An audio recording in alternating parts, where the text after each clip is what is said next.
साथियों, आज हम बात करेंगे पेरेंटिंग की। ये पेरेंटिंग एक बहुत ही संवेदनशील मुद्दा है। अक्सर हम इसको इग्नोर कर देते हैं। जब बच्चे हमारे बहुत छोटी अवस्था में होते हैं, शिशु होते हैं, यानी उनके अंदर समझदारी विकसित हो रही होती है, उस समय साथियों हम युवा होते हैं। और होता ये है कि ऐसी अवस्था में हम बहुत सी बातों पर ध्यान नहीं देते, क्योंकि उस समय हमारी प्रायोरिटी अधिक होती है। जबकि साथियों, ये पेरेंटिंग एक ऐसा विषय है, यदि आपके बच्चे बहुत ही छोटे हैं तो आपको संवेदनशील होना पड़ेगा। क्योंकि पौधा जब बहुत ही छोटा होता है तो उसकी देखभाल भी उतनी अधिक रखनी पड़ती है। ये बहुत जरूरी है, क्योंकि जो बच्चे की जो मानसिक ग्रोथ जो है वो यहीं से शुरू होती है। यहीं से एक आधार है जो उसकी सोच में पैदा होता है, उसकी समझ में पैदा होता है। इसलिए मैंने कहा यह बहुत ही संवेदनशील मुद्दा है। साथियों, अगर आपके बच्चे अभी बहुत छोटे हैं तो आप उन्हें आसानी से नैतिकता का पाठ सिखा सकते हैं, उन्हें पढ़ा सकते हैं, उन्हें प्रशिक्षित कर सकते हैं और एक मजबूत आधार रख सकते हैं। लेकिन अगर आपके बच्चे बड़े हो गए हैं तो वह आधार रखा जा चुका है। अब आपके सामने अधिक कठिन परिस्थिति पैदा होगी। तो साथियों, यदि बच्चे आपके बहुत छोटे हैं तो इसके लिए आपको उन्हें पढ़ाना पड़ेगा, सिखाना पड़ेगा, और आपको भी उसी नैतिकता के रास्ते पर चलना होगा जो आप अपने बच्चों को सिखा रहे हैं। और ऐसे नैतिकता के रास्ते पर चलकर आपको उन्हें व्यावहारिक रूप से प्रशिक्षित भी करना होगा। साथियों, आज इन्हीं छोटी छोटी बातों पर हम कुछ चर्चा करेंगे। साथियों, इस पेरेंटिंग को आसान बनाने के लिए कुछ चीजों को ध्यान रखना जरूरी है। आप भी बहुत ही छोटी उम्र में कभी रहे होंगे, और छोटी उम्र में बच्चों में जब उनकी बातों का समाधान नहीं होता है, समाधान नहीं मिलता है, उसे इग्नोर किया जाता है, तो उनमें तनाव बढ़ता है। ऐसे में बच्चे को शारीरिक और मानसिक दोनों रूप से मजबूत बनाना बहुत ही जरूरी है। लेकिन हम कई बार कुछ गलतियां भी कर देते हैं और हमें पता नहीं होता। इसके लिए आप पेरेंटिंग में कुछ गलतियों से अपने आप को बचाएं। साथियों, पहली गलती है कि जब बच्चा बहुत छोटा होता है तो उसकी फीलिंग्स को हम नहीं समझते। जबकि बच्चा जब छोटा होता है तो उसे हर चीज, हर बात को जानने की एक उत्सुकता होती है और उसका यह चिंतन बड़ी तेजी के साथ चलता है। वो हर चीज को जानना चाहता है, हर चीज को समझना चाहता है। जो भी उसके सामने कोई नई चीज आती है उसको वो जानने की कोशिश करता है, और उसके माता पिता उसे इग्नोर कर देते हैं। अक्सर हम इन बातों को छोटी छोटी बातें कहकर टाल देते हैं। ये गलत है। साथियों, आपको अपने बच्चे की, अपने शिशु की इन भावनाओं को बहुत ही अच्छे से समझना होगा और उसको समाधान देना होगा। यह आपके लिए बहुत ही जरूरी है। इस प्रकार से आपका बच्चा आपकी फिंगर पकड़ करके धीरे धीरे समझदारी के रास्ते पर बढ़ा होगा। साथियों, दूसरी चीज ये होती है कि असफलता के लिए तैयार न करना। हम हमेशा अपने बच्चे को सबसे आगे देखना चाहते हैं और अपने बच्चे को इस सफलता के लिए पूरी तरह से तैयार करने की कोशिश करते हैं।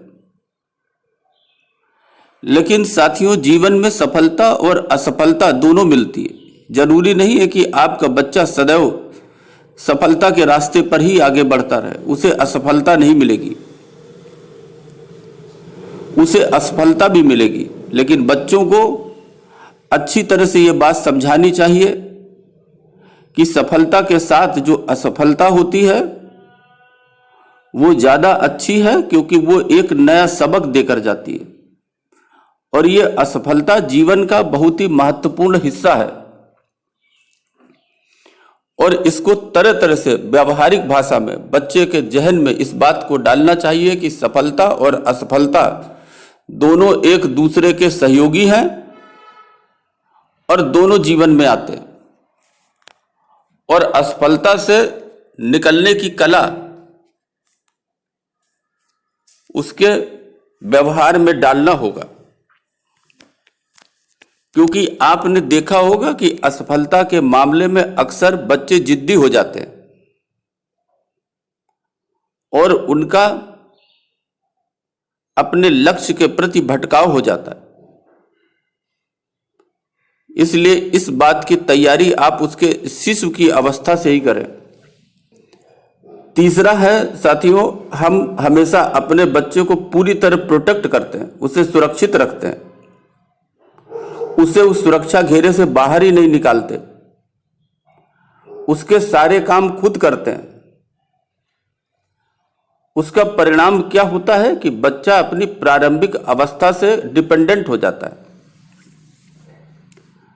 तो साथियों, आपको इस बात को पूरा ध्यान रखना चाहिए कि बच्चा अपने आप जो कर सकता है अपने लिए वह जरूर करे। बच्चे को स्वावलंबी बनाइए, न कि दूसरों पर निर्भर। आप उसका सहयोग करें,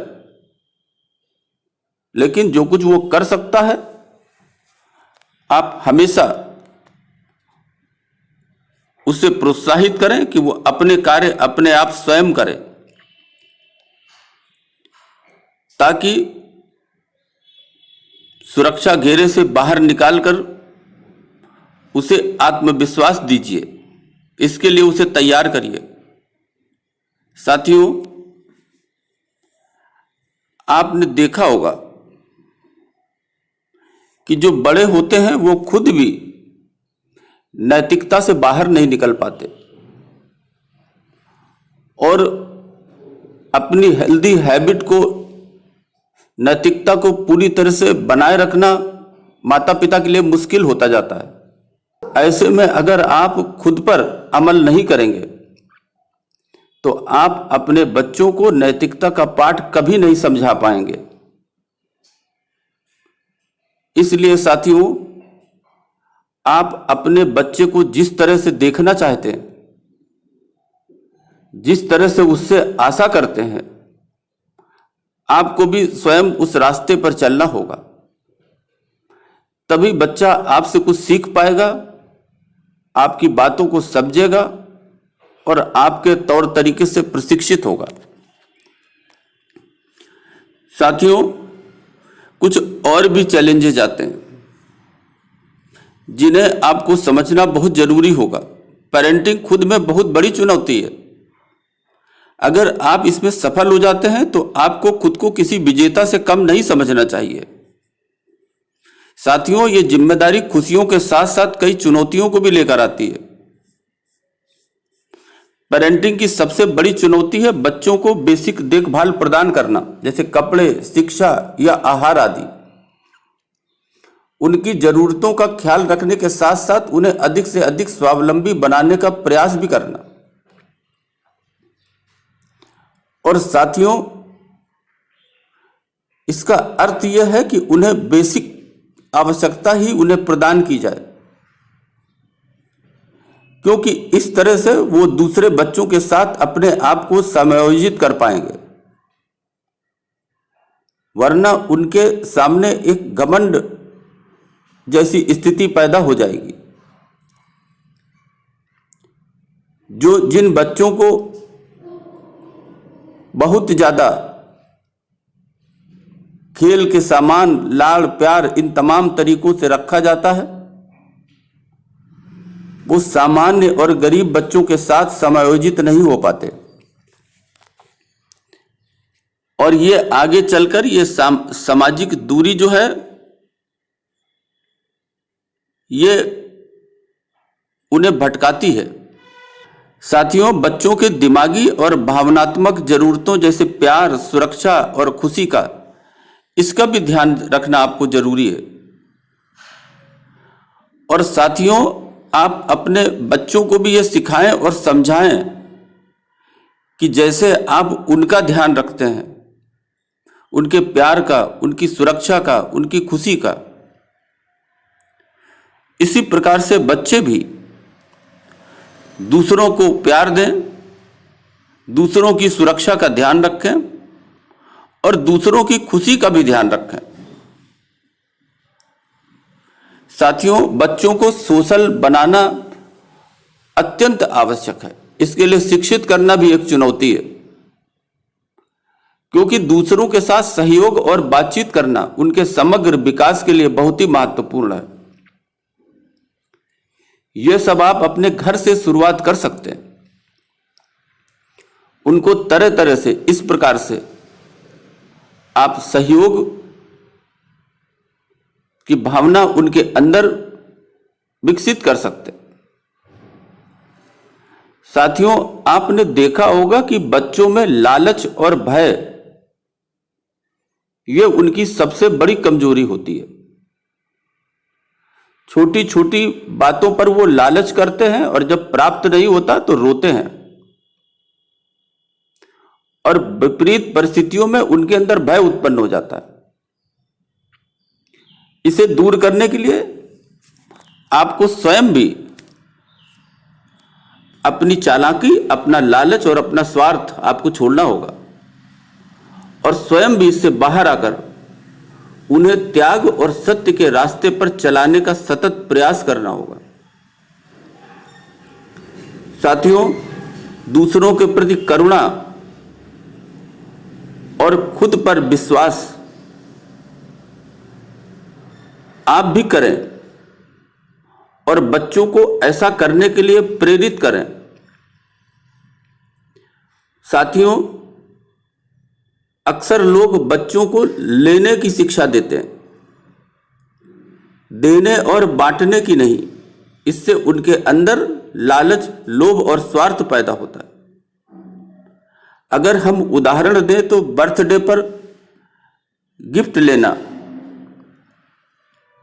गिफ्ट की मांग करना, गिफ्ट का वादा करना, यह इसी श्रेणी में आता है। इससे अधिक अच्छा हो यदि आप ऐसे अवसरों पर बच्चों को प्रेरित करें कि अपने मित्रों को कुछ न कुछ दें। इससे उनके अंदर देने की भावना जागृत होगी। साथियों, बच्चों को सदैव लेना नहीं बल्कि दूसरों को देने की शिक्षा दें। इससे उनके अंदर लालच की भावना समाप्त होगी और सहयोग की भावना बढ़ेगी। साथियों, ये एक बहुत ही संवेदनशील मुद्दा है। बच्चे ही आगे का भविष्य है, इसलिए आप सबसे मेरी प्रार्थना है कि आप चाहते हैं कि आपका बच्चा किस प्रकार का उसकी सोच हो, उसका व्यवहार हो, तो जो कुछ चाहते हैं उस पर आज से ही अपने पर अमल करना शुरू कर दें। उसके बाद ही बच्चों को सिखाएं और समझाएं। इस तरह से आप उनको व्यावहारिक प्रशिक्षण दे सकते हैं। उनकी नींव मजबूत होगी, उसी समझदारी के साथ वो आगे बढ़ेंगे और बढ़ते जीवन के साथ वो अपने आप को पूरी तरह से विकसित कर पाएंगे। अभी के लिए बस इतना ही। धन्यवाद।